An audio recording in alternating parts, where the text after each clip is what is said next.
16,000, 17,000, 18,000.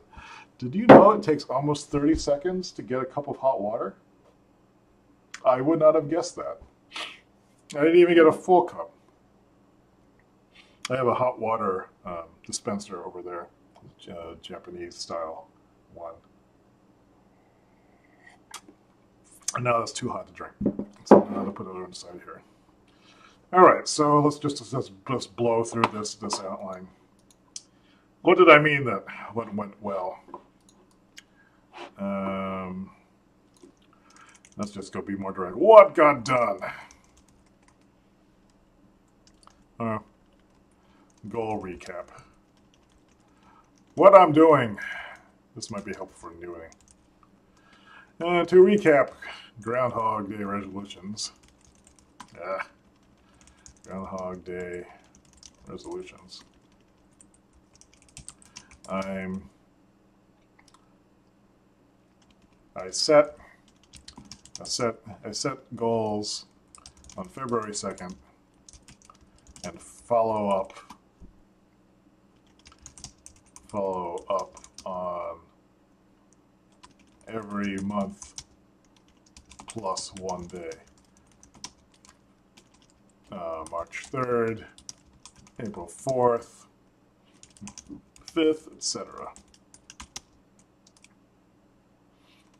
I'm tempted to put that period outside of the parentheses, but I don't think that's the way you're supposed to do it. Yeah. This year's goals are, I should rewrite these so they're less. Have a neat side business,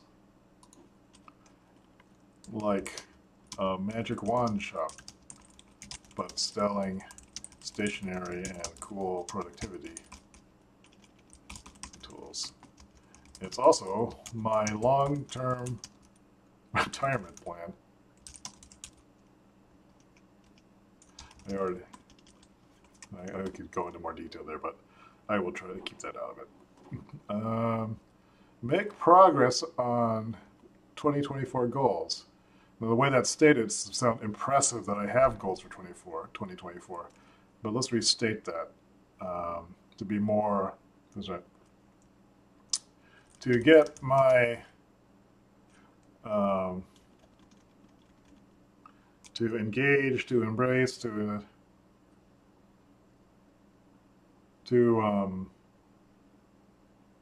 I don't want to say master, because I'm going to be really bad at these. To push forward on personal development goals, such as making a video game, composing music, cooking amazing bread. That's actually not a goal.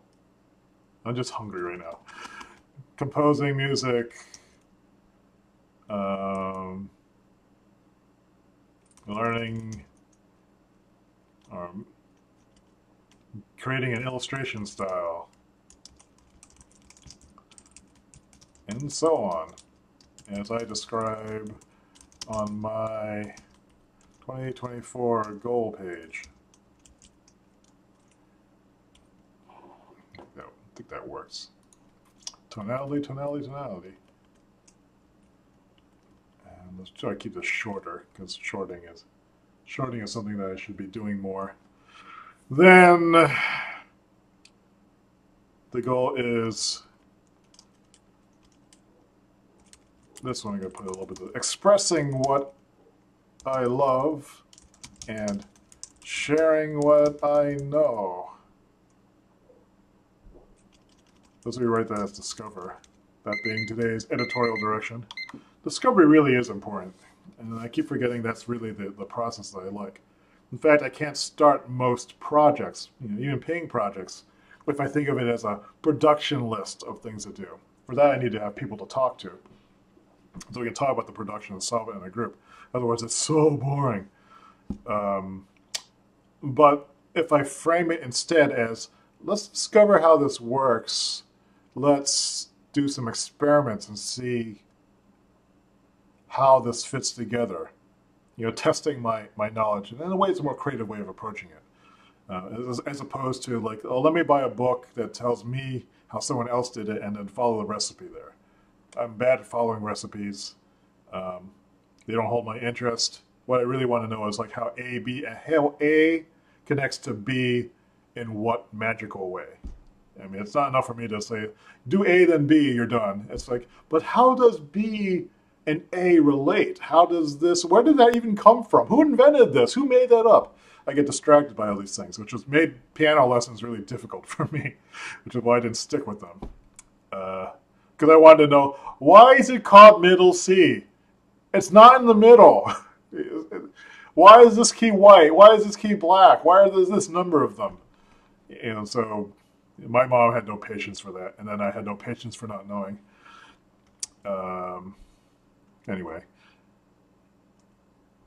and sharing my server to connect with like-minded people. So those are the three things. So that's what I'm doing. This month, I largely made progress on my video game. Is that true? Yeah. On my video game related goal. There's quite a number of related daily posts on it. I should probably admit this year's Groundhog Day challenge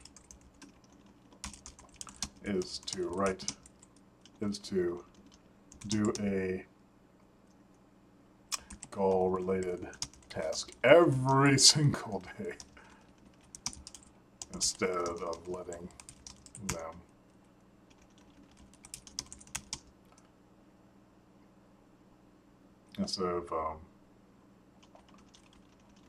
to keep every day goal-related task every single day to keep my mind on top of it. And I'm not going to finish that sentence, so I'm going to put this a semicolon. This was a goal-related task, right? Video game-related goal. I guess I can link to that directly. I don't think I have it actually in this post. I can pull it out of probably this one. Or I could just go right here and where is it? It's challenges. Is it game framework? I have twice. Yeah, that works. I'll just inject that right in here. Where'd it go? Where'd it go? Game related post. There's quite a number of posts on it. And videos. I can link to the playlist there too now, which would be on my YouTube channel. I'm checking for comments. And you can never find those.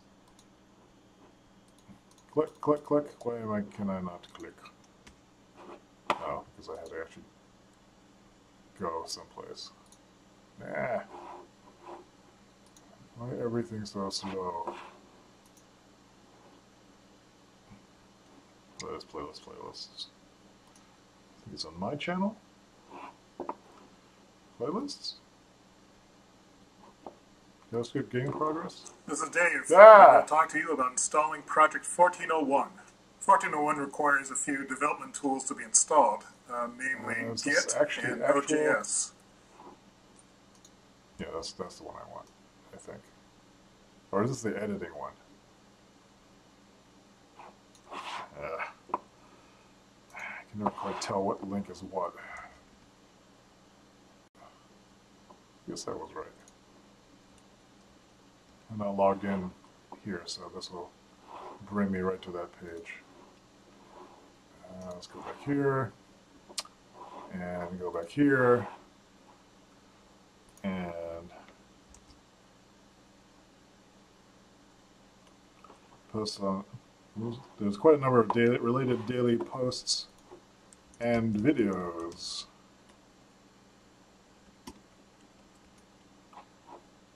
On it. This sentence, I think, becomes superfluous. All right.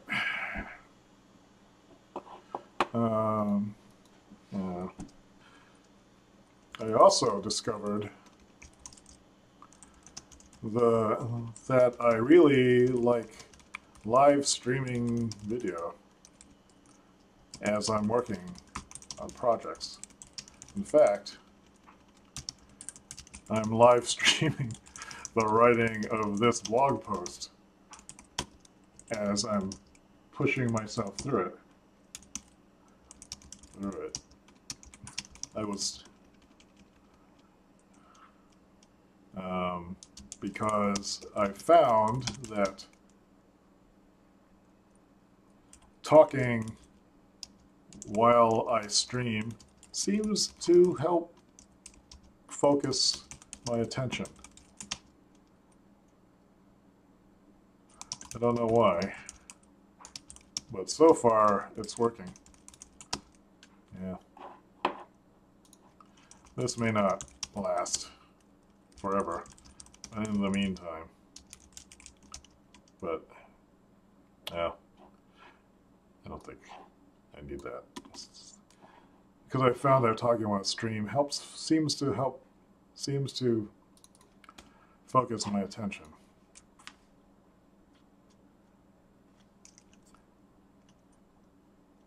Well, let's go with the run-on sentence. And this afternoon, I really didn't feel like doing any writing.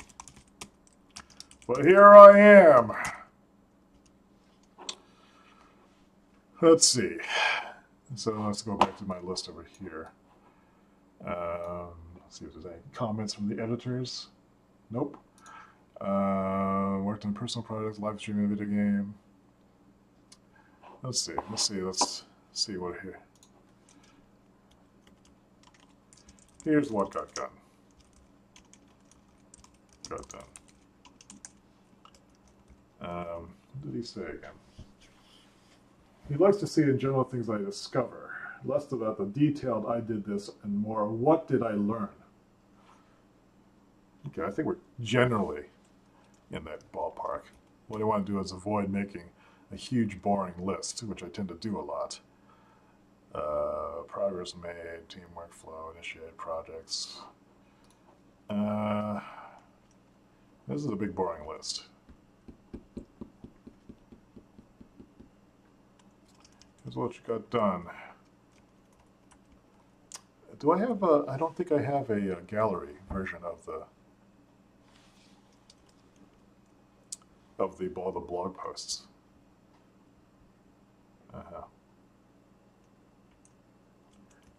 Let's see. Here's a distillation of what got done this month, this past month. You can always check out the GHDR challenge page.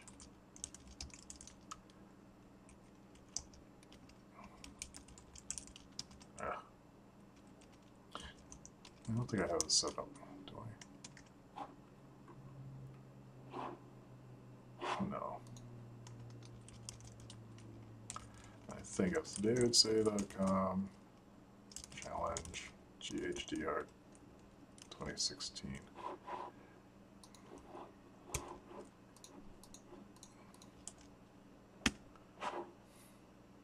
Check. Yep, that's the page. Windows.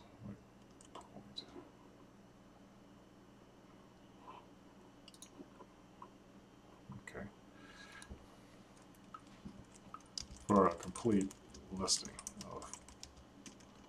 of all the related posts. Or just check out the category page. Oh, I don't have a category page for it. Never mind. Okay, list time. Let's see if we can make this list fun and exciting. okay. Jamie has to leave. See you later, Jamie. Have a good day. Let's see. I forgot to start my timer again. It's 6:15. I want to wrap this up and let's push for 6:30. Even though I can't eat anything, so there's nothing to look forward to.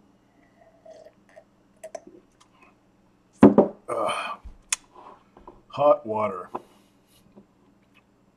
I guess it's kind of nice. Better than lukewarm water, I suppose. Let's see. We can always check out the data. We can get some related post. So what I got done. Let's write this in list format. I visited. I scribbled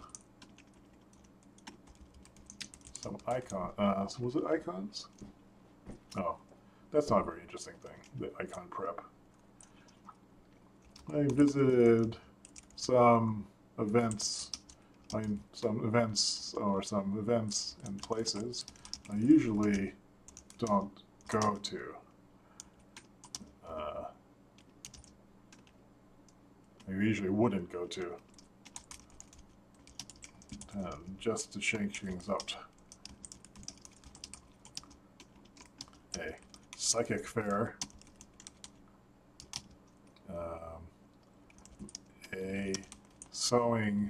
A fabric shop.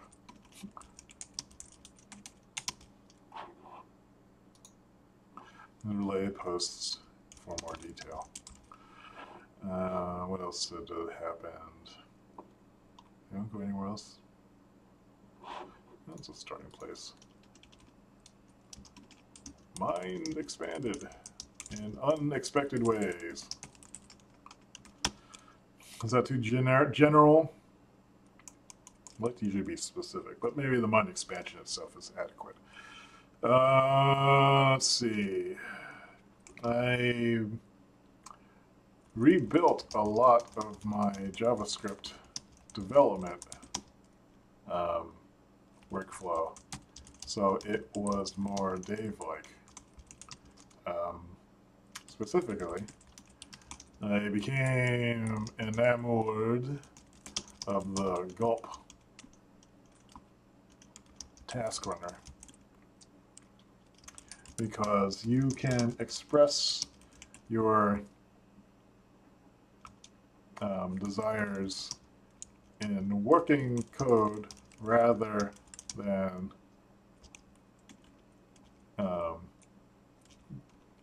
guess, then fill in a mysterious configuration file.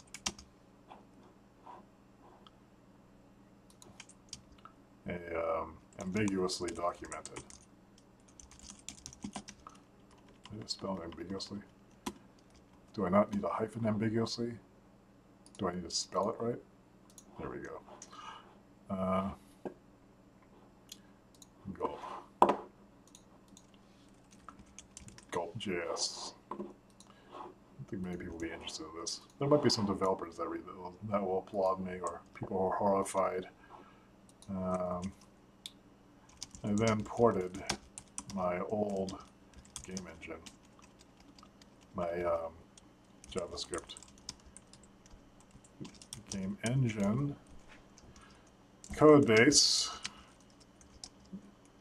to a new repo called engine 1A1.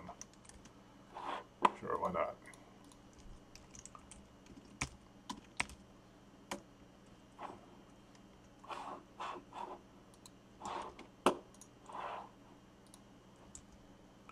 Don't know if this is really interesting, but we'll see what it looks like later.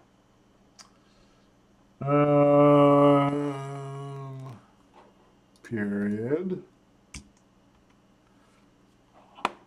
What else was interesting? It worked quite a bit.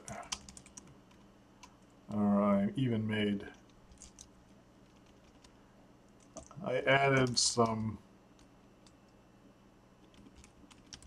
Finally... Actually, I'll put this out to live stream. I spent a ton of time figuring out how to set up live streaming. software on both my Mac and my PC. I looked at Camtasia Studio on Windows, ScreenFlow on my Mac. I should say set up. Look at. I set up. Is it set up hyphenated? ScreenFlow on Mac. I guess I could I probably should link to these things too. I also need to update my linking plugin so it produces a new page instead of, I think, just replacing the current one. ScreenFlow. I think this is it.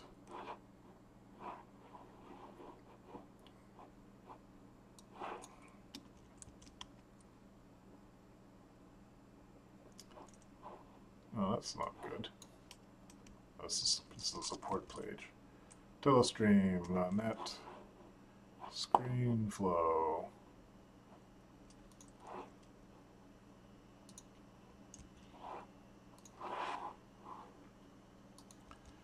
Camtasia Studio.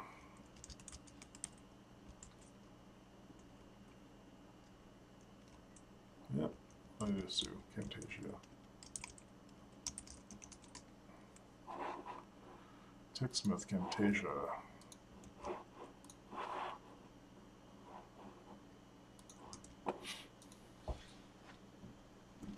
For regular screen recording.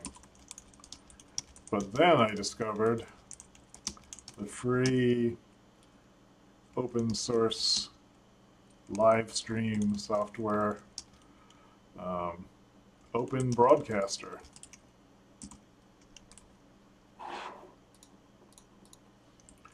OBS.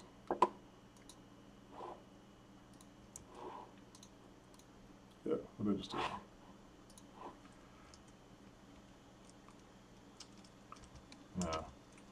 It's what I'm using now for live streaming. And it hooks into Twitch and YouTube. Mostly I've been using YouTube. Because Twitch has a lot of ad pre-rolls. And it's a bit annoying.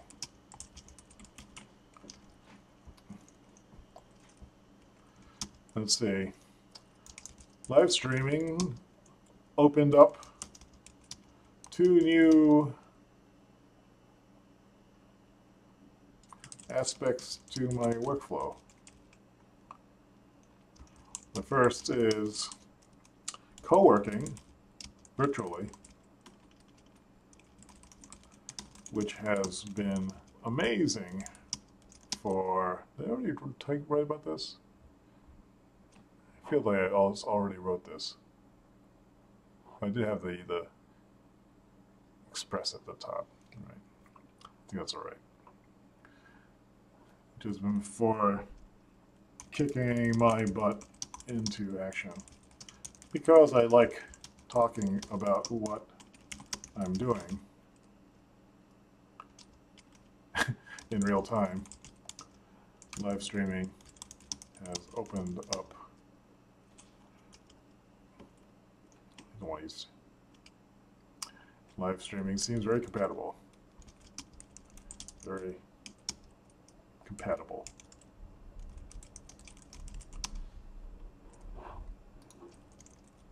I'd say seem to like, because I'm still very new to like. Seems to enable, seems to trigger a positive response to working. Because I'm not working by myself. The second new workflow, actually, is that the same thing? Maybe there's just one. What was the other one? Oh, the second workflow to my work, let's say. The second edition is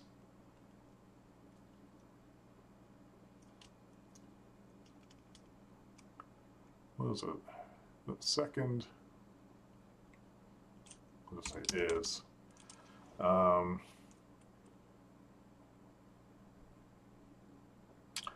do I describe it? The thing that I like about live streaming like this is, I guess, it's kindled an interest in community, or it's made community seem more accessible. I'm not sure I'm right about that. Live streaming opened, I'm just going to talk about one, opened up.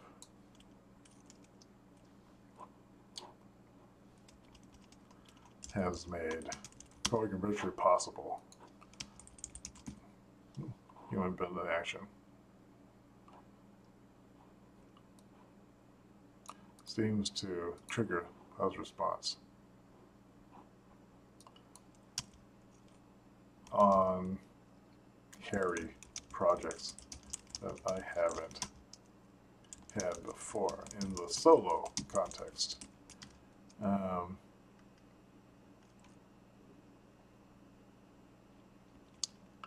Before when working by myself. Okay. Let's see. Distillation of what got done. I'm looking down here. I also created a Patreon page.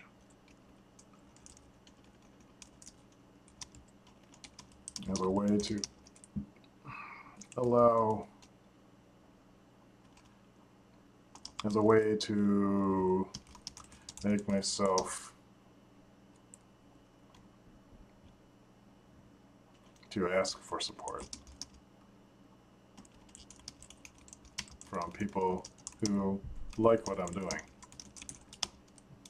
This was actually a bigger deal. Big deal personally, because I don't like asking people for things.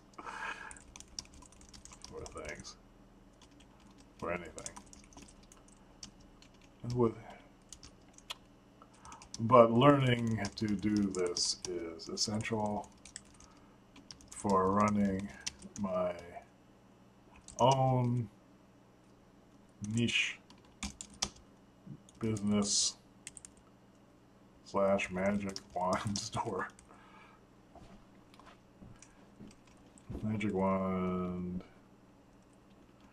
goodies store, I think.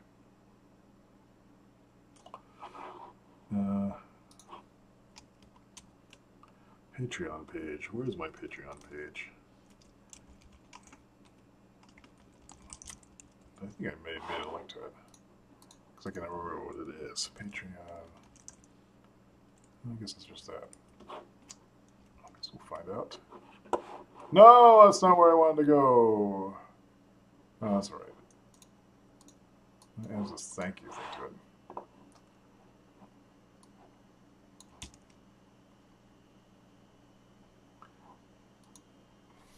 Yeah. Learning to ask for stuff. Money is a skill I am terrible at. I have historically been bad at. Alright. So move through this list. Twitch streaming, colorful business planning. These things probably don't need to happen.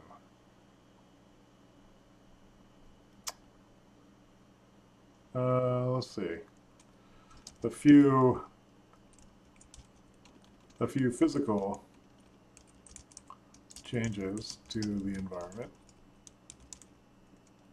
Well, let me think. What's my outline said? So my tonality. Tonality I haven't talked about yet. Insight and new directions. I've mentioned co-working. I don't think I need to talk about these. So in fact, it's 6:30. I'm in the middle of this blog post, and I'm not sure where it's going now, so I have to back up and see where I am. Table 4th, blah, blah, blah. Really like live streaming, but I digress. Recap. That's what.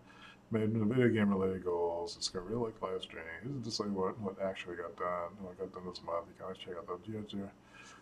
I did all these things. So, visit unexpected places. Rebuild JavaScript development workflow. Figuring out how to set up live streaming. Make virtual co-working. Create a Patreon page. As usual, I made a bunch of graphics in support of these activities. For example, the Slate, the live streaming channel graphics.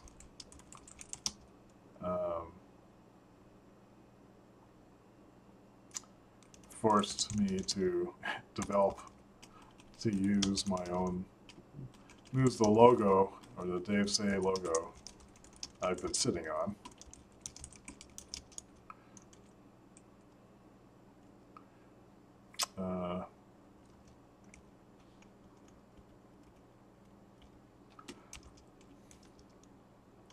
And also,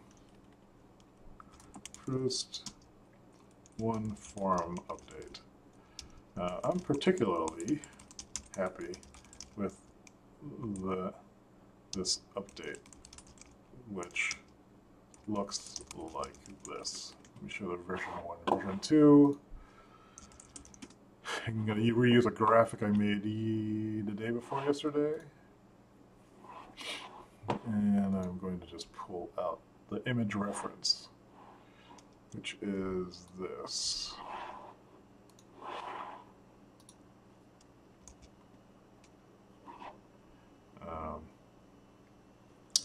The new design, right, is much more exciting looking.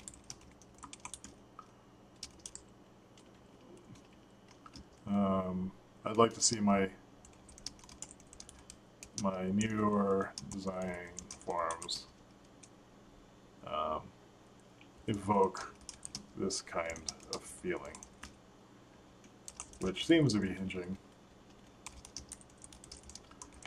on more aggressive use of white space.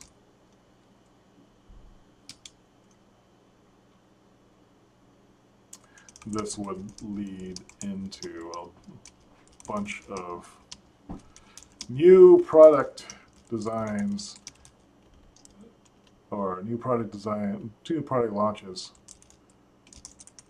I'm hoping to make this is for sale on Amazon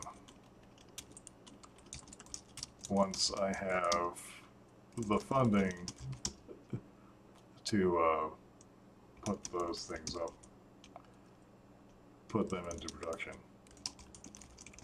I did add a Patreon goal at the $250 a month level to make, no, I really didn't. I think I made it at the, to start as a trigger to at least start converting or start implementing other some of the past requests that have popped up. In general, I haven't charged for the design work because it's expensive at my regular rates, and I don't feel good about doing this level of work for a reduced rate.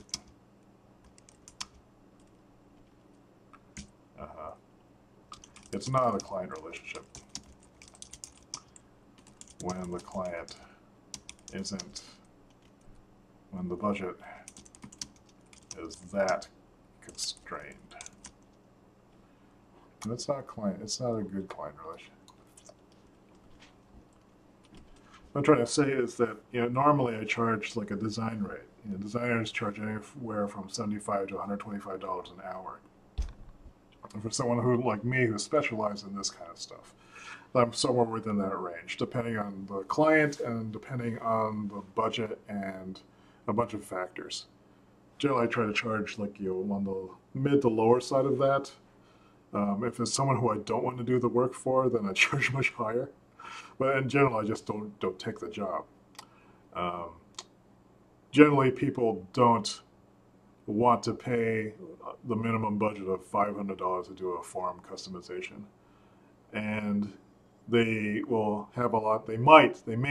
People have generally been very polite about it. They may have a lot of expectations because of the consumer-oriented nature of a lot of things people can buy these days. I mean, if you have like $5, you can go to Fiverr and have someone make you like a fancy customized form. And that's what I actually tell people to do. Go try one of those sites and have them do that. And they'll whip something off, and then you won't be out of a whole lot of money. So the kind of work I do, design work I do, generally are for businesses that actually have some sort of business model in place in which that design work that they give to me is a tiny fraction of what they'll make back, which is how it should work. But I haven't been able to figure out a way of doing the design work for customized farms in a way where I can feel good about it. There's the back and forth. Every time there's the back and forth, there's like an hour out of the day. And then I'm not doing my own things. But I think if I put it into a Patreon goal, which is a whole bunch of people, for example, contributing to even get to that level where there's 250 people or around 200 people who say, like, I like your work you're doing. If we get this much going to can you do more of these farm things? Then like, so people have asked for it and they're giving me $250 a month for it, just for what I'm doing anyway. And then that feels like that feels better. I don't know. At least I think it will feel better. But anyway, it would be nice to get to some of that backlog, but it's a balance between my paying work and the work that I want to do for myself and chores and social stuff. So I had to sort of draw the line. When I have the energy, I do one, but it's still, pretty draining to do even simple form changes. Dealing with, the back and forth, it's not. I had to be in a pretty darn good place to have the energy to do more than one of those, like even like once a month. Let's see. Okay. So the new design is more exciting looking. Let's take a look at this preview again. This is another picture in it.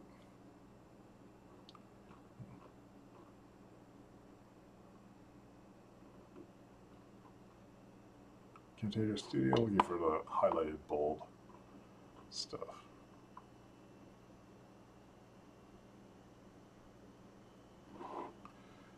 What? I'm missing something. Okay.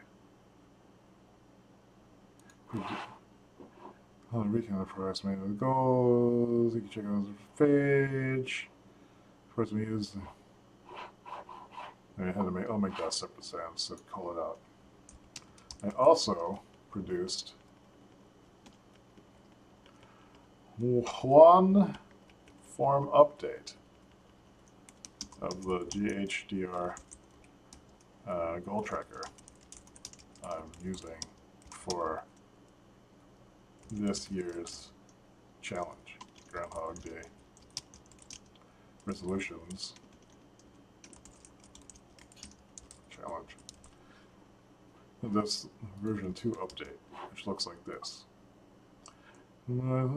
Okay. Is there anything else interesting that happened this month? I feel like I'm getting to the end of this blog post. I could go into super detail, but I don't really feel the need for it. In fact, I haven't even done a lot of tracking lately on on my own goals, except for in these posts. And I'm just looking quickly through here to see if there's anything that looks neat to show. Oh, the new monitor organization was kind of cool. Make an intro video. I did screencasts. March 7. That's pretty much it, I think. So this new monitor. Picture of the old monitor setup, and here's a new monitor setup.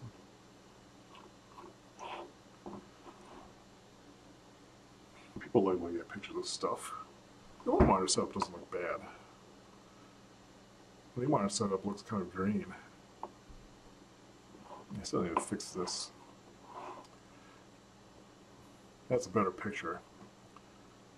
I think I took this one like really late at night with my iPhone. Oh well. Maybe one of these images will stand in for it. This one's not so bad.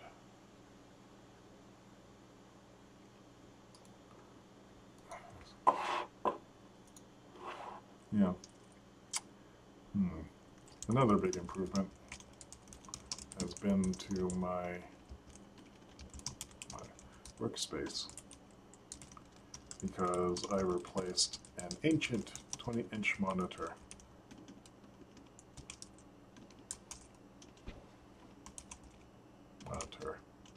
Monitor with a 23-inch 90 by 1080 display.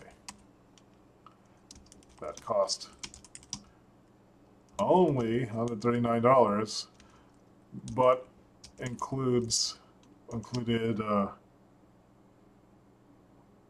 higher end features like HDMI plus DVI inputs.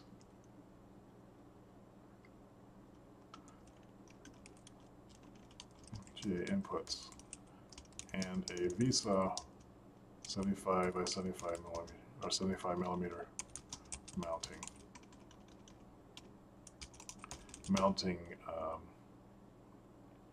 or mountability, so I could usually cheap monitors have only one input and are not mountable. Behold! So let's copy.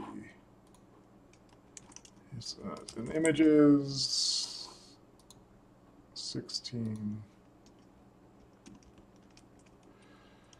Pop image. This is my custom image layout format that I'm writing in. New monitor setup.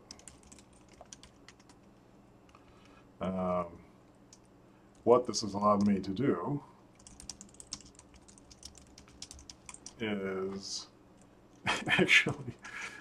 move the MacBook Pro 15 to the side left and use a larger screen in the middle that I can actually read. It's also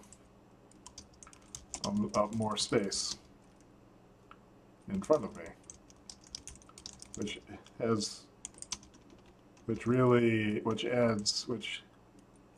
makes it possible to use more notebooks at the same time. It just feels more open too.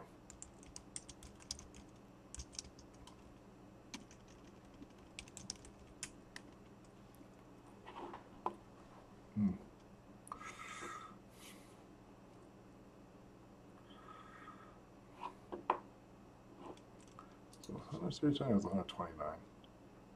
It was 129. It was 129. Best Buy.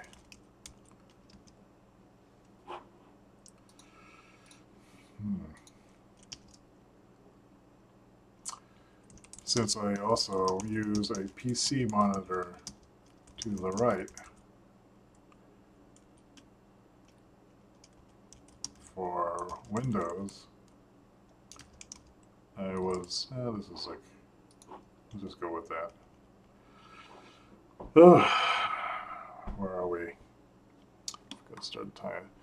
6:40. I might be able to wrap this in 15 minutes. And then that would be a 3-hour blog post. 4 hours total. Yesterday's prep work.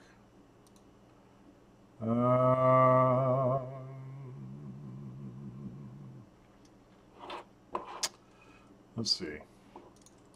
What do I call this section? What I'm doing. What I did.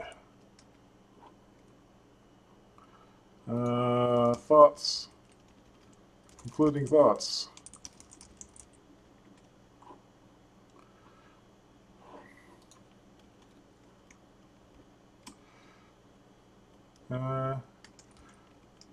This month's I've had some really good insights about my working process this month. They roughly fall into 3 groups.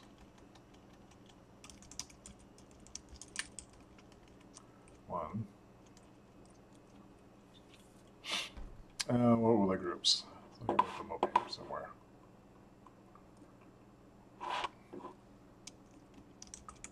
Attitude. A positive attitude. Oh. Maintaining or help. Projecting a positive tonality helps generate a positive tonality,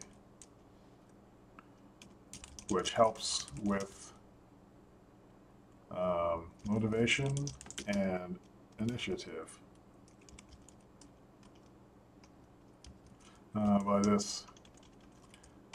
By tonality, I mean the way that one emotionally projects, or what one, I mean, the emotions that one projects with respect to an action or interaction with someone else. An action or a self-initiated action or interaction with someone else. In other words, if you can project feeling good about doing something or facing a challenge, that's way better.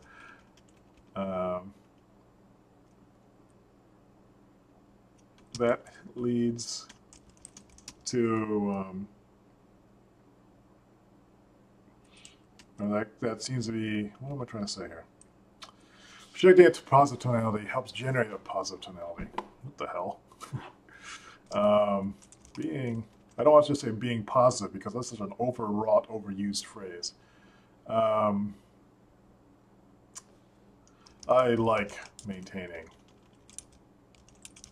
positive tone, and I like projecting positivity even more. That's more accurate. I have felt more empowered and more connected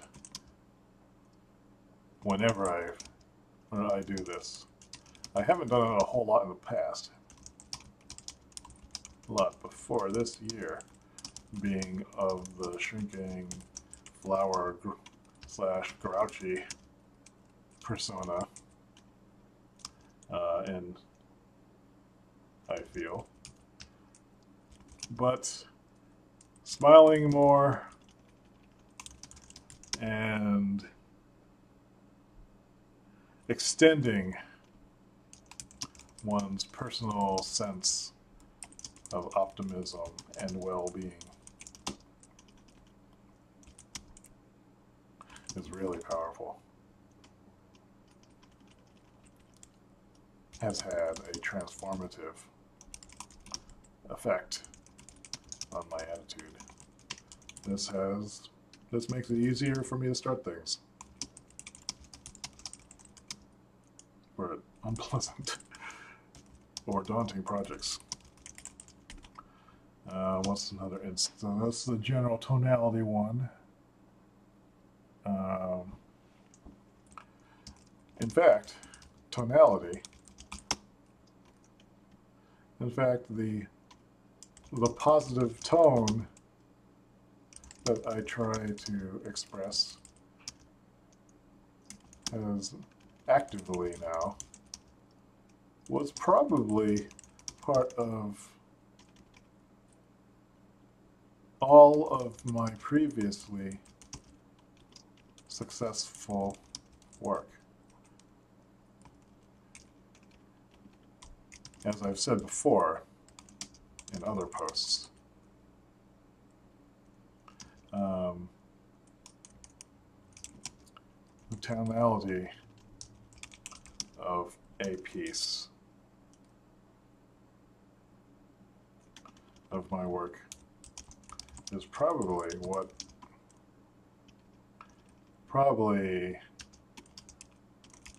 a large part of the products and writing.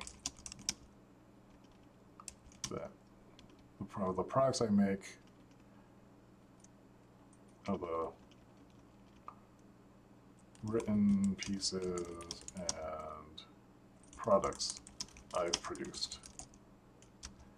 Probably a larger part than I really knew, than I realized. As I've said, let me just get rid of that. The tonality of my work. That seems like a boldable thing. Transformative. So that's the first bit. Energy costs. Let's pull the whole thing. I like projecting positivity even more.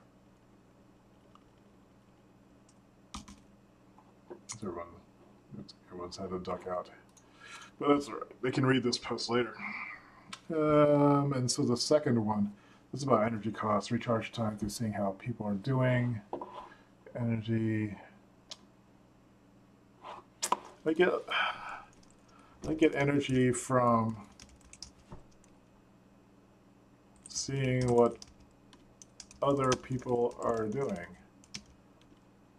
And I also generate energy by sharing what I'm doing as I do it. The live streaming. Oh wait, let's see.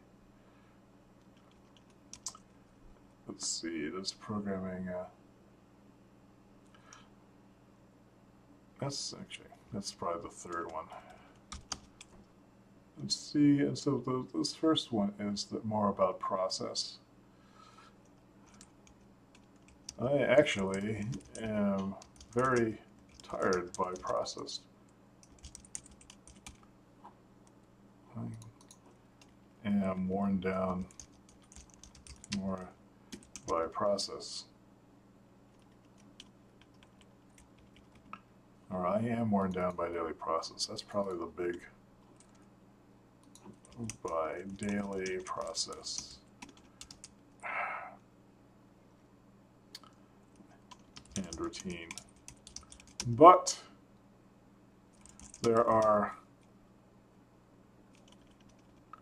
I am capable of doing more than I thought.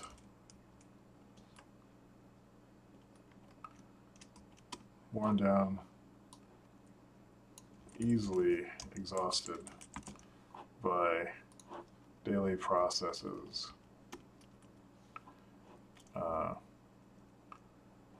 Than I thought. I did a 15 minutes per project challenge. When was that?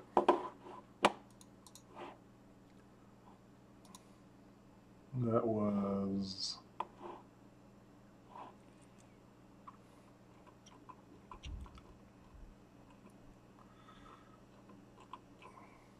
this one.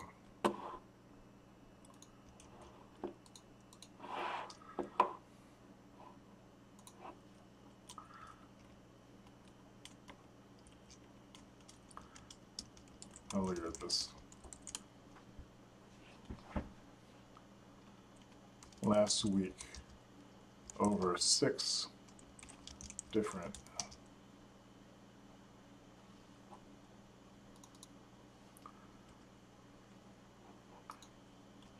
projects.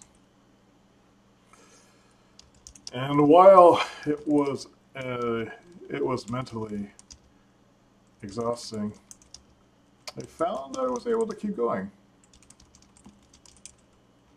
The live stream nature of it seemed to make it bearable, which leads to the next insight.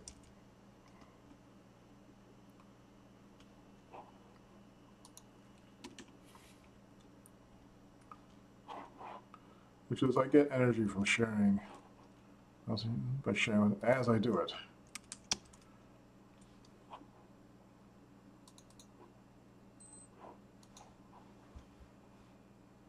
And from sharing what I'm doing in real time. In real-time conversation, I think, is the key insight there. And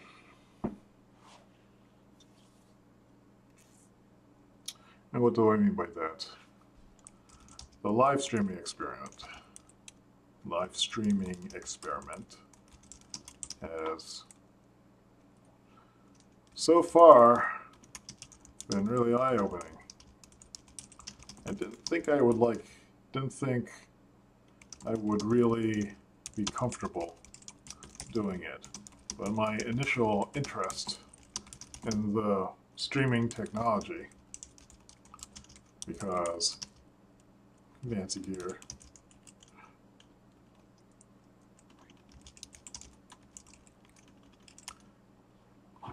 running this over.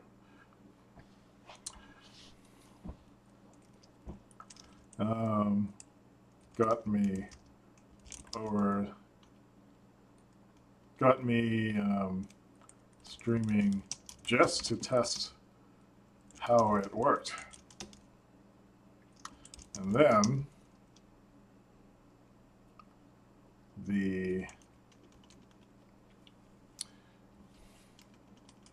from there, I got the idea. Oh, I see. Because community and co-working were on my mind.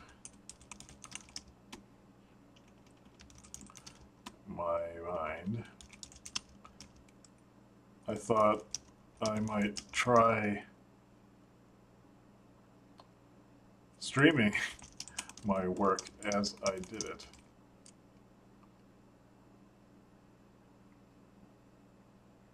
That's not what I exactly thought. I don't think I need to explain it. And I tried streaming as a way to virtual co-work. Something clicked, and I found it very satisfying. Or found it satisfying. Something clicked. Let's leave it at that.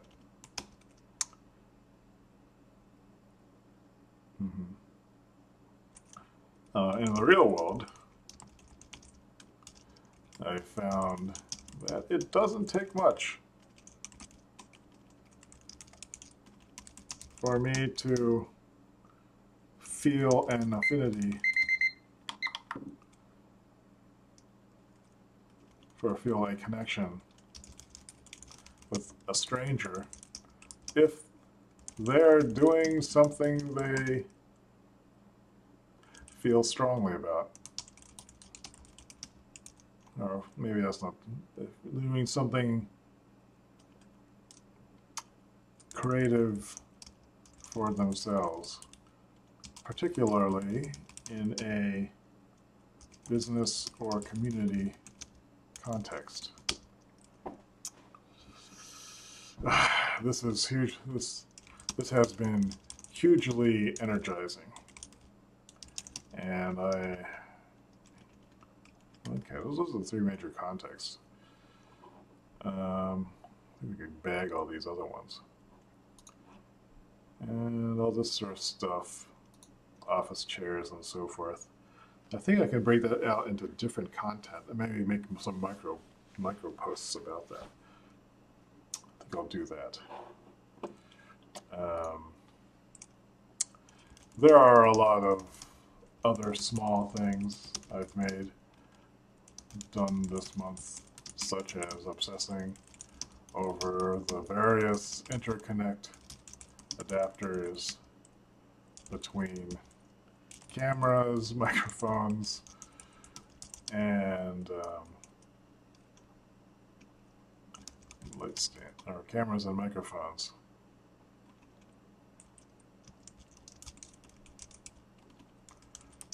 One quarter 20, 5/8, 27, etc. And researching USB 3/wireless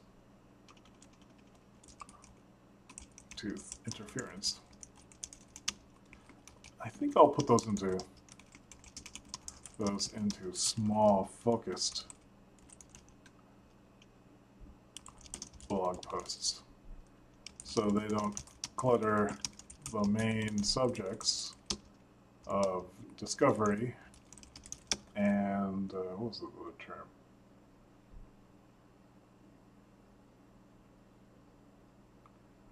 And learning.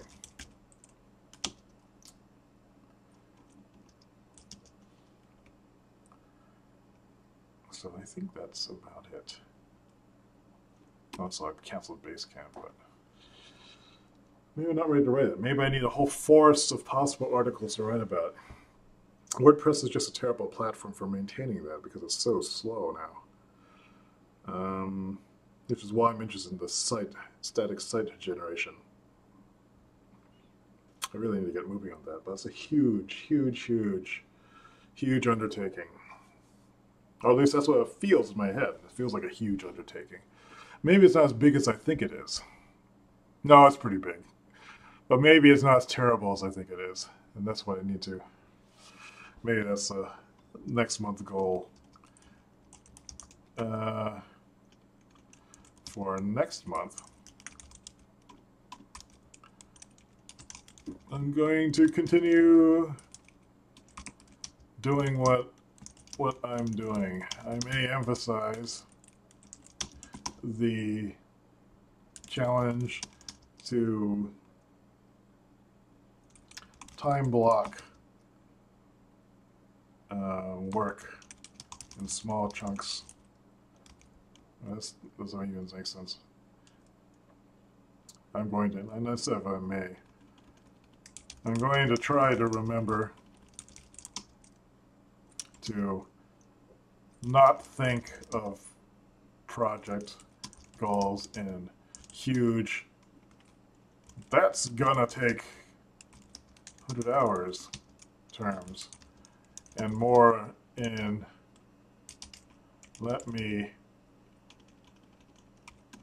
I'm going to work on this, on that project for 15 minutes. and see how far that gets me. This approach, this mindset seems to sit much better with me, and it appeals to my sense of discovery and exploration without getting actual dirt on me. I hate dirt. I hate getting dirt on myself.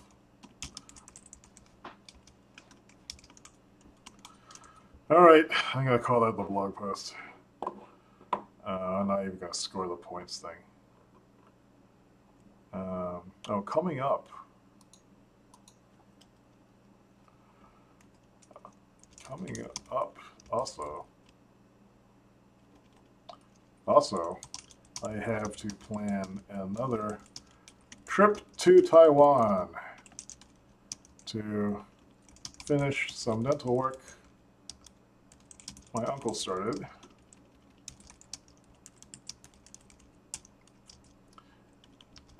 And get some family time in as well. Dad lives in Taiwan, in Taichung, in central Taiwan.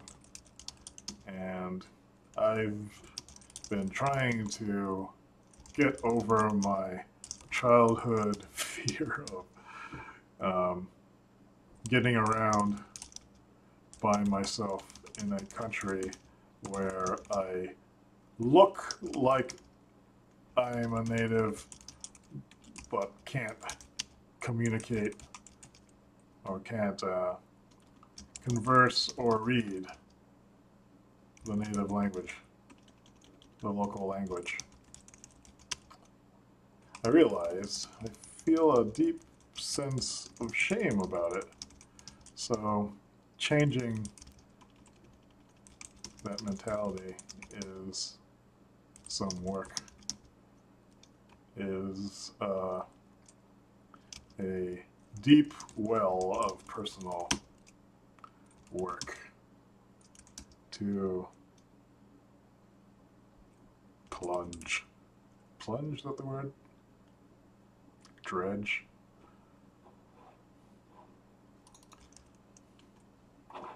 A deep river of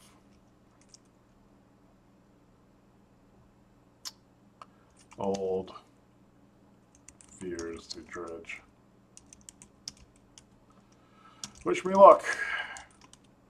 See you next week, next month. Whew. What time is it? I am so hungry.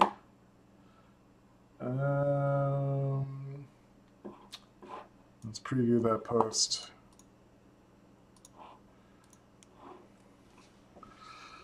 This certainly is about a different kind of Groundhog Day resolution. I should get guest editors to help out with all of these. So I guess we'll find out what people think about this. I should proofread it too. I hate proofreading my own work though. Well, I got 6 minutes left on this particular timer, so let's see how long it actually takes. How long does it take me to proofread a blog post? I'm going to reset this timer. Boom! Oh, it doesn't work. Isn't there a timer mode on this?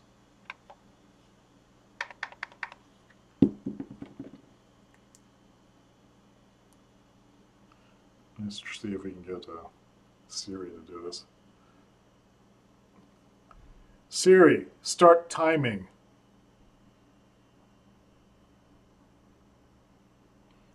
And Siri is not on the internet, so it can't find anything. But it's waking up now.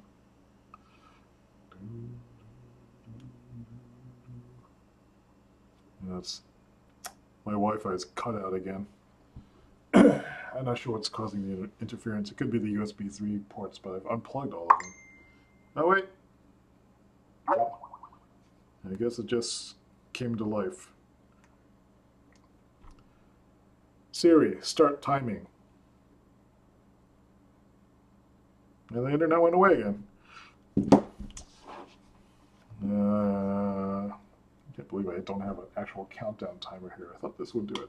I think it was set it to... Well, it's 7:09 p.m. Go! Proofread. The 7 Groundhog Day resolution review day 2016. Let's go tell please why what happened. Surprised even to quote. Yeah, we know. Got more than I thought I had, thanks to obsessive journaling I do. I'm so weird. So let's see, get going. Fingers crossed. This month has more. This month has. Okay, that's a good thing I did.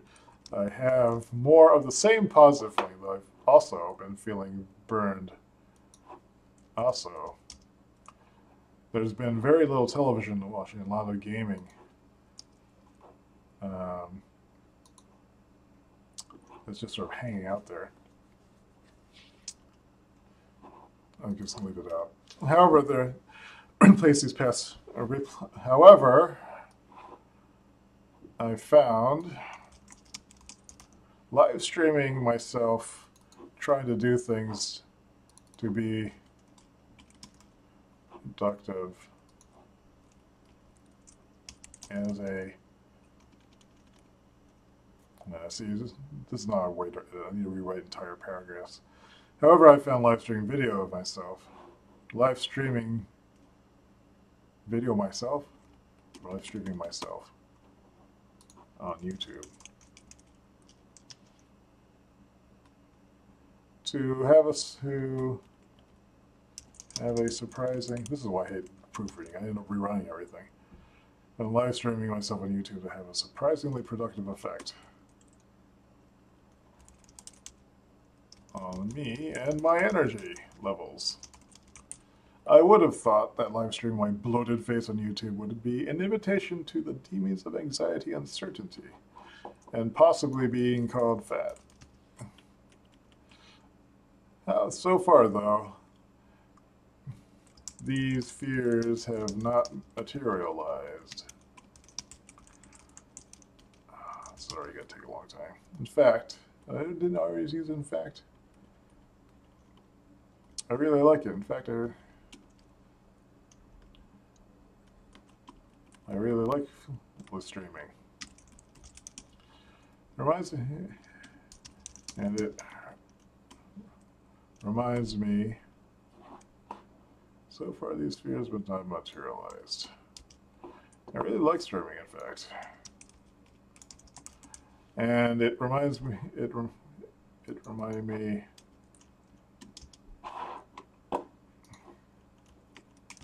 Of the days when I started blogging way back in 2005, when no one was paying attention. It's like I'm dancing with no one's watching, and it is a good feeling.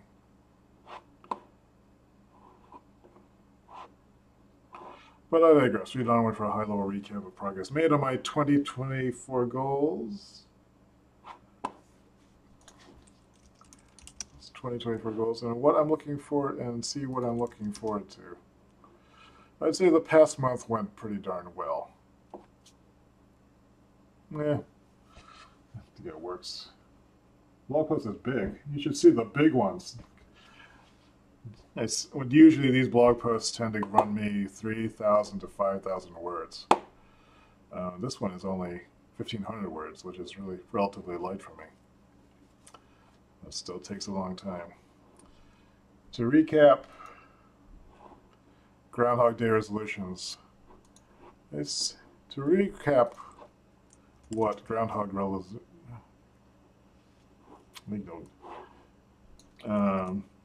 For those of you who are new to Groundhog Day resolutions, it goes something like this.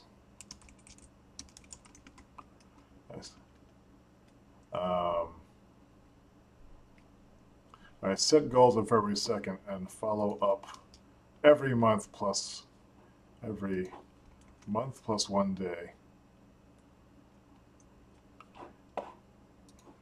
to review progress. This year's goals to have a neat side business. Magic Wand Shop, a stunning stationery and cool productivity tools. It's also my long-term retirement plan. Passive income. Push forward on personal development goals, such as making a video game, composing music, creating an illustration style, and so on. These are described on my 2024 goal page. I guess I did to express what I love and share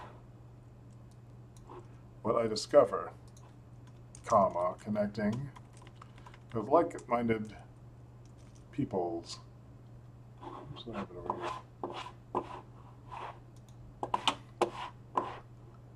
Something's popping up over there. So how did it go? How did it go? I made progress. I made progress on one of my 2024 goals, the video game. My video game JavaScript video game framework.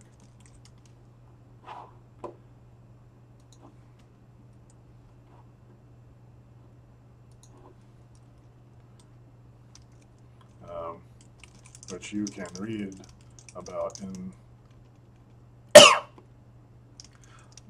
the blog archive or watch or see in action on my related video playlist.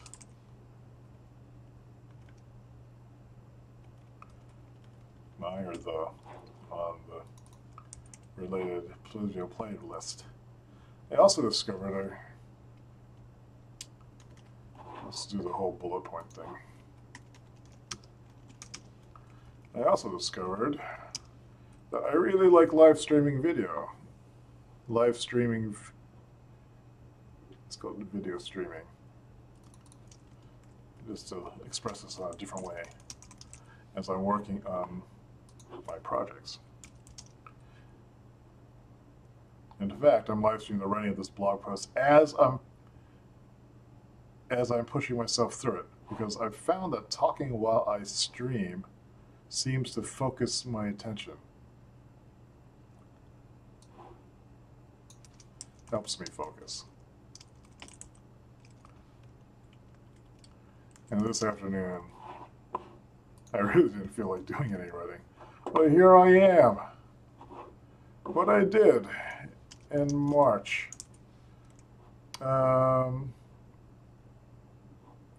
Let's see. I need an intro. I did a mix of work, of contract work,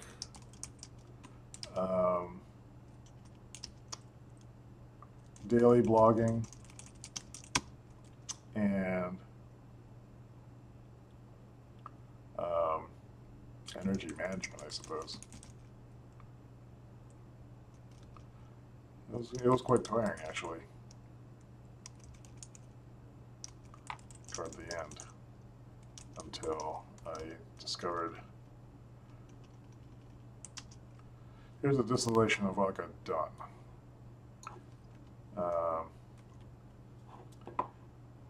The GHDR challenge page has a listing of all the related pages if you're looking for more detail.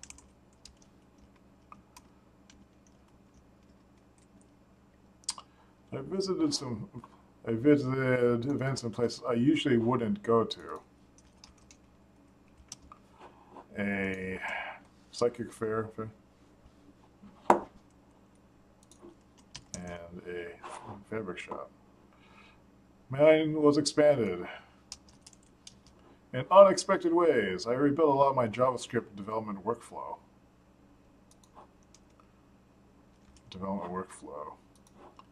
So it'd be more Dave-like. Specifically, I became enamored the Gulp task runner because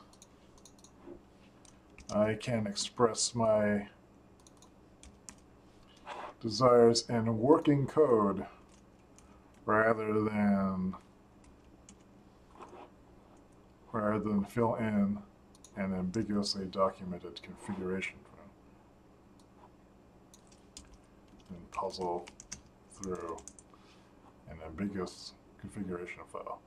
I then ported my JavaScript game engine codebase. I think I've already mentioned that before. The JavaScript game engine codebase to a new repo called Engine 1401 on GitHub, so everyone can grab it. Spent a ton of time figuring out how to set up live streaming software on both my Mac and PC. Let's just say both Mac and PC.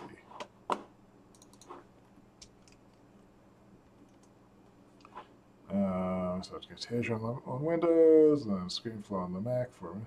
But then I discovered the free open source live stream software. The free open source Open Broadcaster,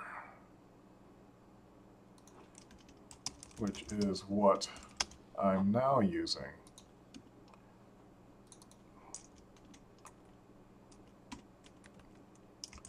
For live streaming. It hooks into Twitch TV games streaming channel, its website, and also YouTube.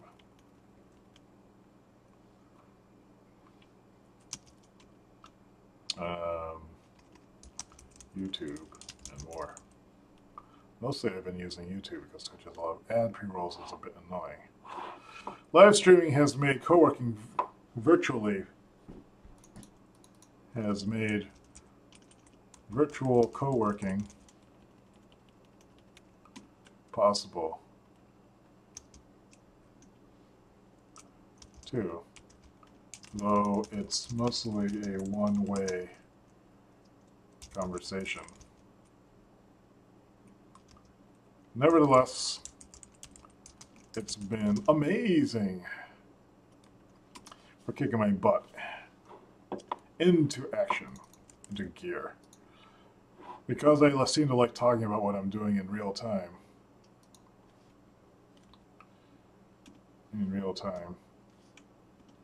Live streaming seems to... I'm going to go on a limb and say it does triggers a positive response in me.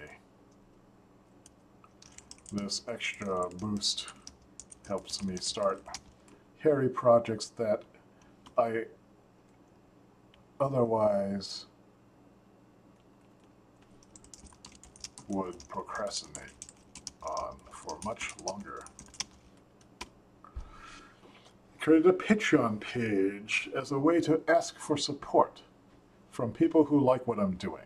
This was a big deal personally because I don't like asking people for anything. But learning to do learning to ask is essential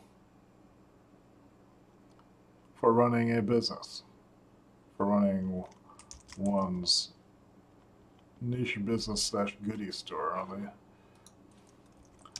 the internet.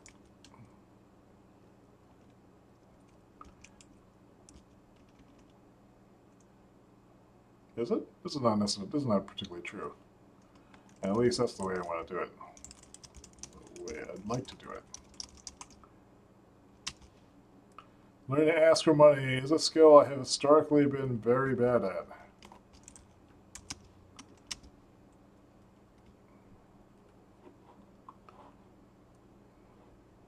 I wonder what that is. I mean, I have no problem asking for money if they want me to do some. Well, I guess there's a difference between real work and actual work. I keep thinking about these personal projects as not being real work because someone else isn't asking for it. For me to put my own desires and needs out there as a first level need instead of being not as important as someone's real need. That's the attitude I need to get over. Because working on your own stuff is just as legitimate, and plenty of people are doing it. They're just not self-conscious about it. As usual, I also in the support role, I made a bunch of graphics related to these activities, such as making new live streaming channel graphics that reuse the old Dave Say logo I've been sitting on for years. Probably should look that.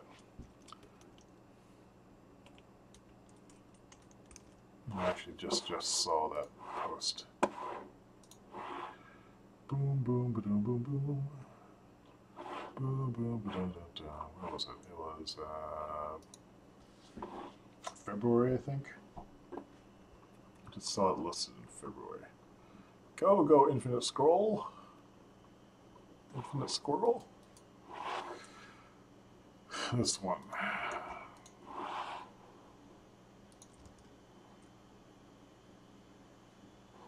There's been one form update of the GHDR goal tracker I've been using. I should link that too. Been using for this year's Groundhog Day's Resolution Challenge. I'm particularly happy with it, which looks like this.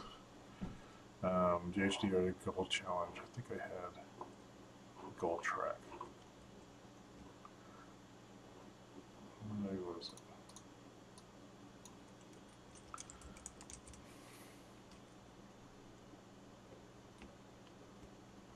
The new design, right, is much more exciting, I feel. I feel the new design is much more exciting. It's more exciting. Not much more. I'd like to see my newer design farm. I'd like to see my future farm design have the same, evoke this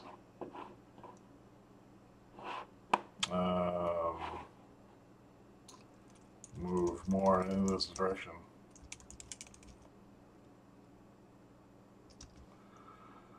So this could then lead into new project launches I'm hoping to make this year. I still need to collect the funding to make new production runs possible.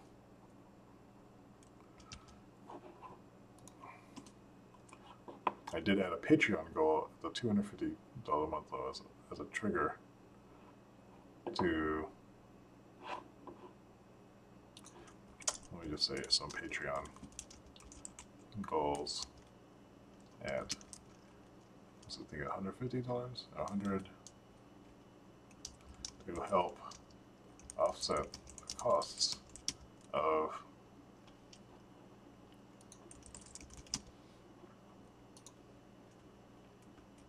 total per month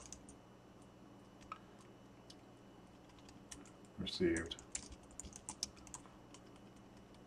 $100 per month. $100 to help offset the cost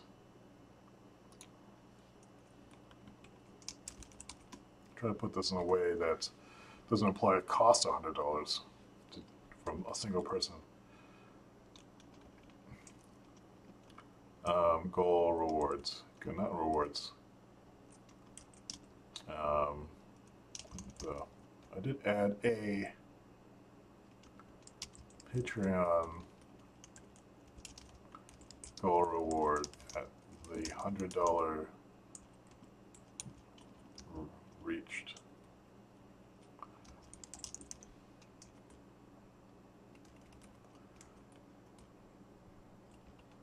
Go unlock.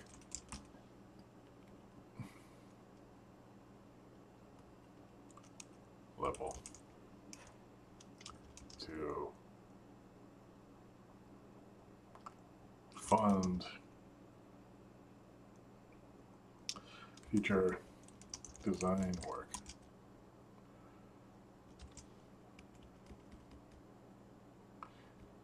In general, I haven't charged for design, for modifications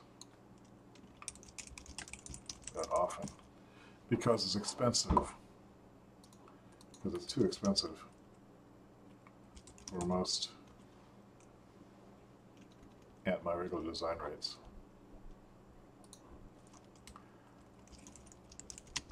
I feel good about doing this level of work at a reduced price.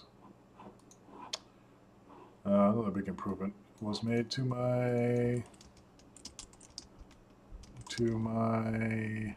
workspace, office workspace.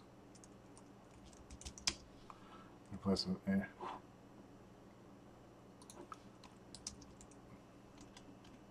I replaced an ancient Twinch Dell. It costs only $120 to buy, and included usually cheap models I have one. Behold the space. What this has allowed me to do is move the MacBook Pro 15 to the side, to the left side, from the center, and then the new screen is more usable than I thought as a main monitor.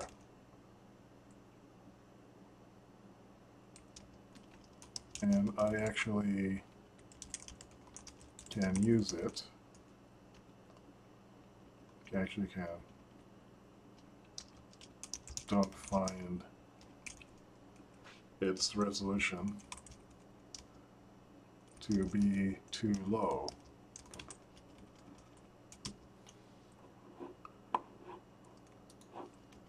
A nice side bonus. A nice bonus is that it's opened up. It opened up more space in front. Maybe I'll use more notebooks at the same time. It feels more, the entire disk feels more open too. Concluding thoughts. I had some really good insights about my working process this month. They roughly fall into 3 groups. I like maintaining a positive tone. I like projecting positivity even more. I have felt more empowered and more connected whenever I do this.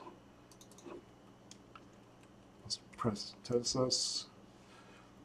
I haven't done it a whole lot before this year because of because being, I haven't done it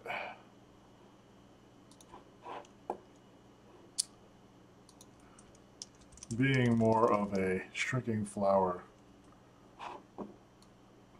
grouch.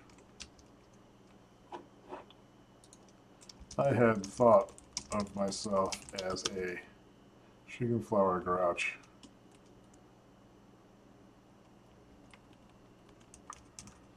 before, but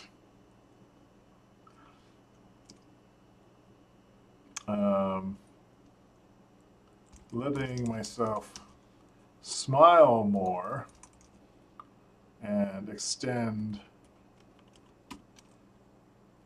to extend my sense of optimism and well-being has had a transformative effect on myself and I hope others.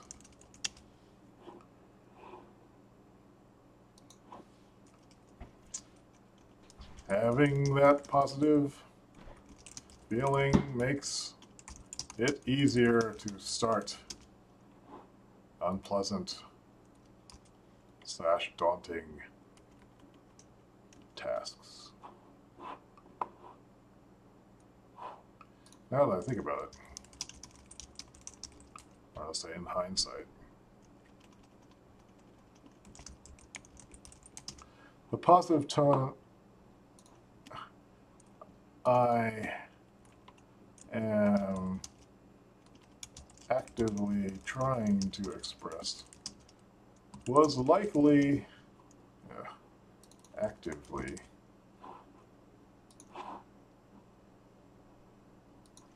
a big part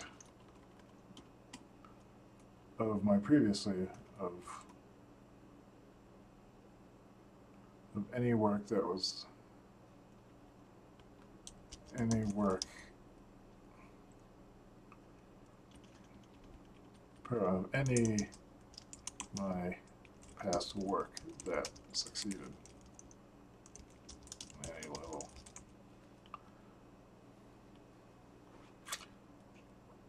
The positive tone I am actively trying to express now was likely a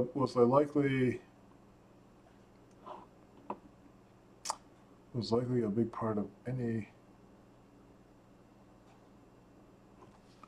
was probably now was likely part of the success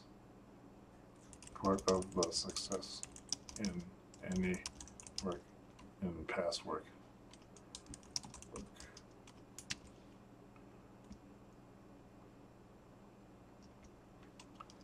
I think it's a larger part than I have previously realized. Possibly the most important part. I'm easily exhausted by daily process routine, but I'm capable of doing more than I thought. I did a 15 minutes per challenge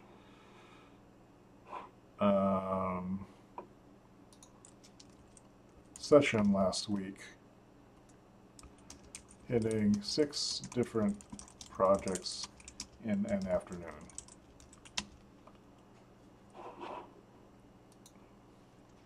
Toward the end, scroll that up, it was mentally exhausting, but I found I was able to keep going. The live streaming nature of it seemed to make it bearable, but it was also a novel experience. So it may not count. Novelty.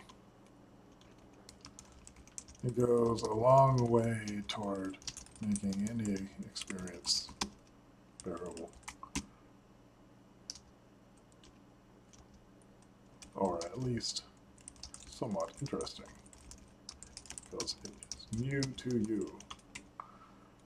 I get energy from seeing what other people are doing, and from sharing what I'm doing in real time. The live stream experiment has so far been really eye-opening, as I didn't think I would be comfortable doing it. But my initial interest in the streaming technology got me going, got me to test how it worked. I tried streaming it as a way to something clicked. It probably doesn't take, I don't even know where the sun is coming from. Let's just leave it at that. A lot of other small things I've done this month, such as obsessing over the various interconnect adapters for cameras, for camera stands, camera and microphone stands, and researching Bluetooth, USB 3 Bluetooth interference. You go put those comments into other blog posts so they don't clutter the main, so they don't clutter up the main blog stream. For next month, let's call this something else.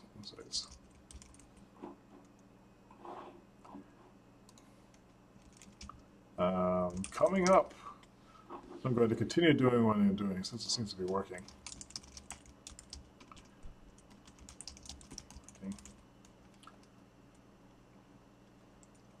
I also am going to try remembering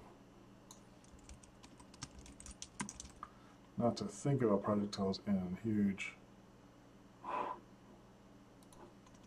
Instead, think I'm going to work on this project for 50 minutes and see how far that gets me. This reframing, the same work, seems to sit much better with me and appeals to my sense of discovery and exploration. Also, the most stressful upcoming task is planning another trip to Taiwan to finish some dental work. Dad lives in Taichung City in central Taiwan, and I've been trying to get over my childhood fear of getting around by myself in a country where I can't converse or read the local language. But look like I should.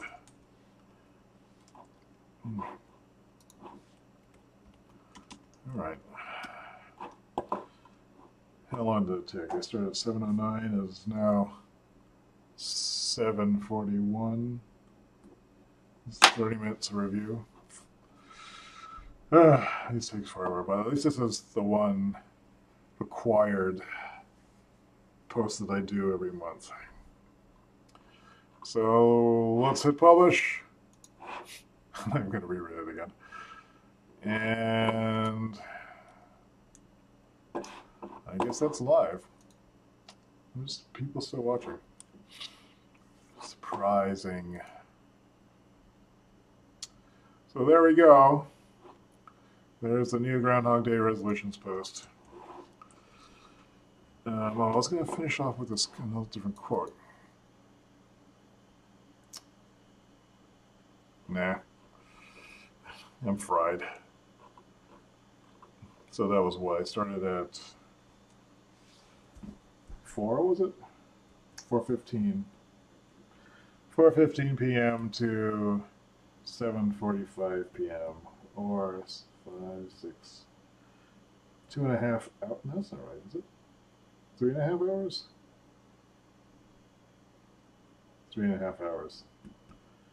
Which is what close to what I thought it would take, about 4 hours.